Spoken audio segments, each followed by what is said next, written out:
C'est une pièce unique qui date des années 1920, mais c'est bien dans les années 80 et 90 que le bijou a brillé au cou d'une célèbre princesse, Diana.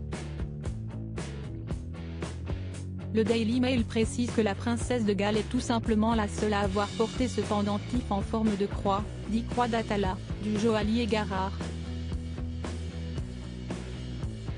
La première épouse de Charles III l'arborait notamment lors d'un bal de charité en 1987 où elle portait une robe de style élisabétain. L'association de cette robe et du bijou constitue encore aujourd'hui l'un de ses looks les plus mémorables. Le célèbre pendentif en forme de croix est l'une des pièces annoncées par la maison Sotheby's pour leur traditionnelle vente aux enchères annuelles royales et nobles, prévue le 6 janvier prochain.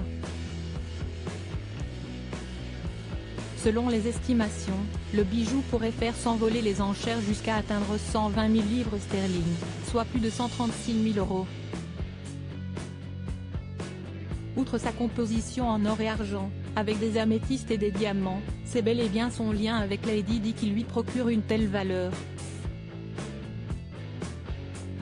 Les bijoux possédés ou portés par la défunte princesse Diana sont très rarement mis sur le marché, en particulier une pièce telle que la croix d'Atala.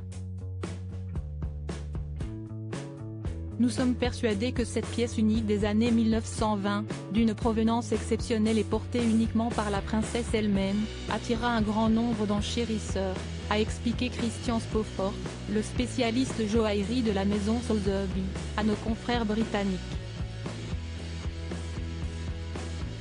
Meghan Markle, son hommage discret à Lady Diana à New York. Une pièce chère à son cœur, la croix d'Atala doit son nom à l'ancien patron du joaillier d'Asprey et de Garrard, Neame Atala.